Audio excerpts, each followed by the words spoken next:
తెలంగాణ తల్లి విగ్రహం ఎట్లుంటది? రాష్ట్ర రాజకీయాల్లో సర్వత్రా ఉత్కంఠ.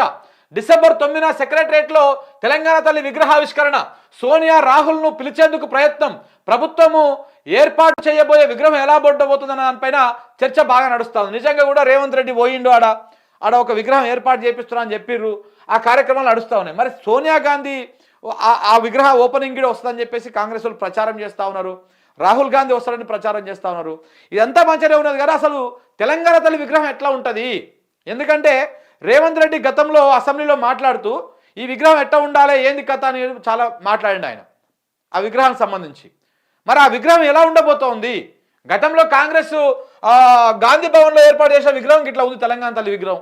ఈ విగ్రహము ఆమె ఎవరు కాంగ్రెస్ నాయకుల లెక్క వాళ్ళ ముఖ కవలికలతోటి ఆ విగ్రహం ఉన్నది. మరి ఇట్లా ఉంటుందా, లేకపోతే ఇట్లా ఉంటుందా, లేకపోతే సోనియా గాంధీ రూపంలో ఉంటుందా? ఏ రూపురేఖలతోని తెలంగాణ తల్లి విగ్రహం ఉండబోతా ఉంది? తెలంగాణ సెక్రటరియట్లో ఏర్పాటు చేసే విగ్రహం, దాని ఆ విగ్రహానికి సంబంధించినటువంటి ఎలా ఉండబోతా ఉంది అనేది ఒక చర్చ నడుస్తూ ఉంది. నిజంగానే డిసెంబర్ 9న సోనియా గాంధీ బర్త్డే సందర్భంగా ఆ విగ్రహాన్ని ఏర్పాటు చేయాలనుకున్నాడు.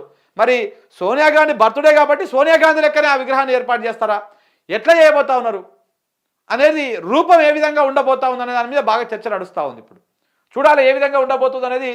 ఇంట్రెస్టింగ్గానే ఉంటుంది. మరి రేపు ఉల్టా పల్టా ఉంటే మాత్రం తెలంగాణ వాదుల ఆగ్రహానికి మాత్రము ఈ రేవంత్ రెడ్డి గురి కావాల్సి వస్తుంది.